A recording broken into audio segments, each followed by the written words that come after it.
YouTube, internet. It's a follow-up. I'm going to do a follow-up here on a video I did on David Bowie when he was announced to have had cancer, and he died of a cancer. And I came across a picture from a magazine called Miami. This is relating to every year there's a big, huge kerfuffle in Miami called Basel Miami Art Fair. So there's a magazine put out, and this is from 2007. And I don't know why I kept it. I usually don't subscribe or read stuff. It's a fashion magazine, actually. It's sort of like a magazine that has like the cool people, watches, and cool models, Miami, the beautiful people, the winning team people, what you're supposed to look like when you're winning team. Even artists like what's her name? Diana Krall. She's Diana Krall, a Canadian jazz musician. Diana Krall. She's on the winning team too. So anyway, I was going through this magazine, and I came across this. I cut it out. I came across this. I'm gonna put this up with the video here. I'm gonna put this up. This is a picture of David Bowie. It's a promotional shot by a fellow called Steven Klein.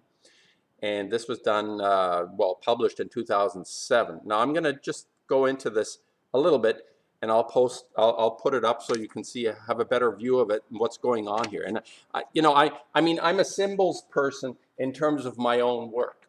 I make paintings, and I realize they're objects in the purest sense. They're two-dimensional objects that quite often try to reflect three dimensions. But I'm not interested in 2 or 3 dimensions. I'm interested in the ultimate dimension, which is our spirit, the spiritual dimension.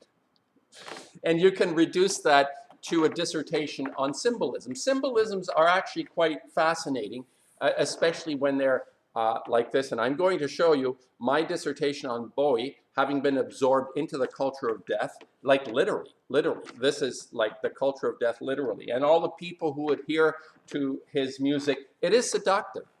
It is seductive, like Gord Downie, who has cancer, brain cancer, and has been given a short period of time to live.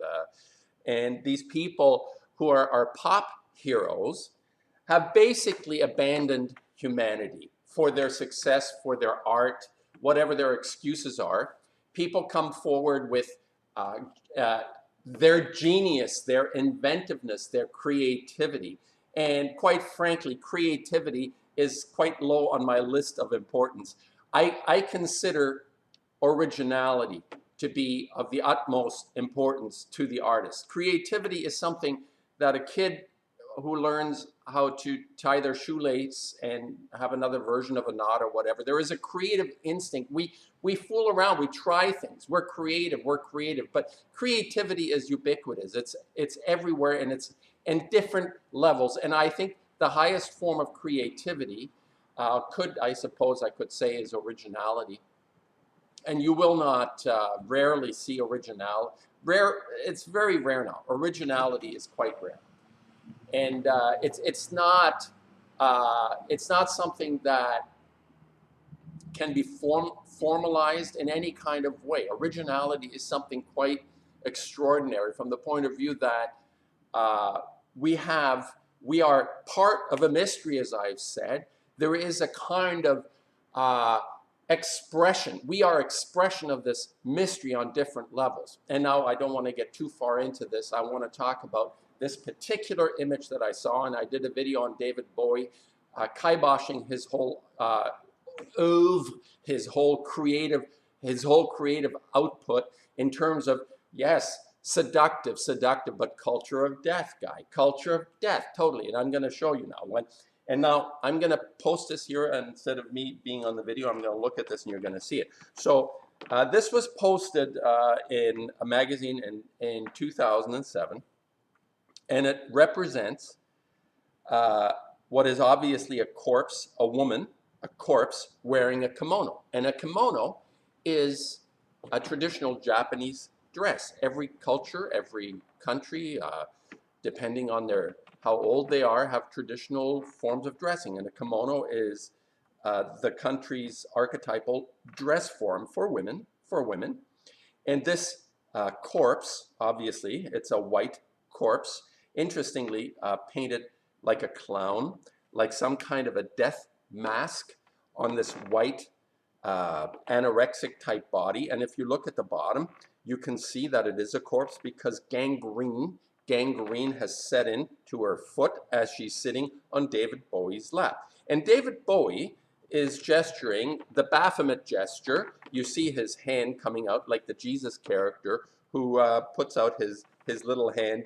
And I think there are a lot of people on YouTube that have made videos on the Baphomet and the gestures and the symbols. So definitely this is a devil cult kind of image, especially since when I say the culture of death, if you look at this, how else can it be? It's like in some kind of decrepit room, there seems to be kind of like a samurai sword in the back. It actually reminds me more of a morgue. This image it invokes in me the idea of a morgue. And now people who are great fans of this songwriter, musician, David Bowie, I just like to alert and say something again about what it is that we're trapped in terms of the art. And the art is something that represents our innermost longings and desires. It expresses, it exposes parts of us that some of us may not really want to look at too closely. And they use this as a ruse, the ruse of spectacle, to frighten us. And like, I'm wearing this, don't be afraid, don't be afraid, on purpose today, because this is meant to frighten us. This is meant to frighten us.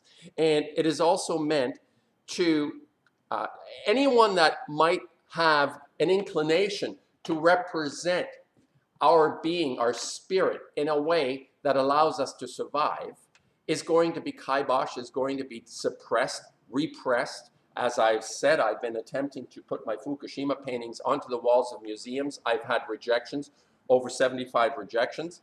When I approach museums, I get the rejections. Now in this image, as you see, I don't know, he's wearing a pendant too.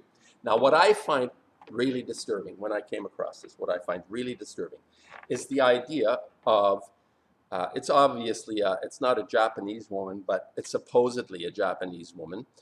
And there's a whole kind of anime culture of, there's a kind of necrotizing, using children actually in place of adults, which is also very disturbing. She's obviously not a child, but there is a kind of brutality portraying itself as an innocence. And this death image of Japan is really quite disturbing from the point of view that this was done in 2007, and we have Fukushima, which is the death plant on steroids, the nuclear plant in 3 full-core meltdowns with lost fuel pools of enormous amounts of radioactive material that has gone lost.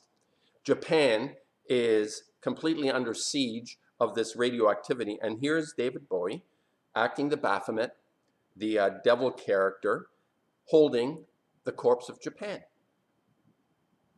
I just thought, you know, I wanted to just kind of put this out. You know, people, I had some responses saying, yeah, I'm so full of shit because Bowie and Downey, they're so magnificent. Well, no, they're not. No, they're not, because it's an endorsement.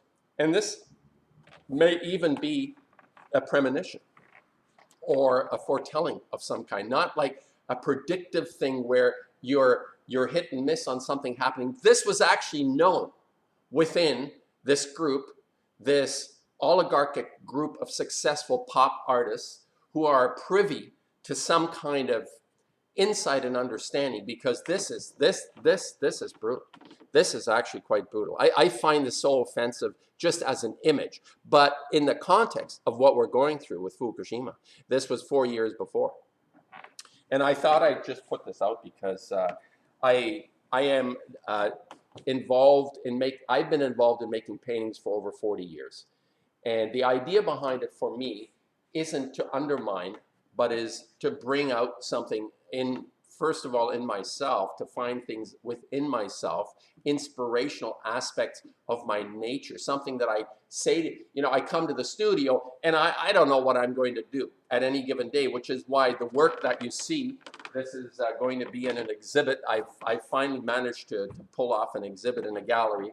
This work will be there, which is nothing the way I've ever painted before. So the wonderful part about doing art, making a painting or writing music or dancing or whatever form that it might take, it is a surprising thing. It makes me feel that there are so many unknowns that are part of me that I've not explored. It pushes me on, and it pushes other people when you see something that you've never considered to have existed in the universe. I mean, these paintings have not existed anywhere in the universe ever, I guarantee, because I know there's an originality within the work that I do.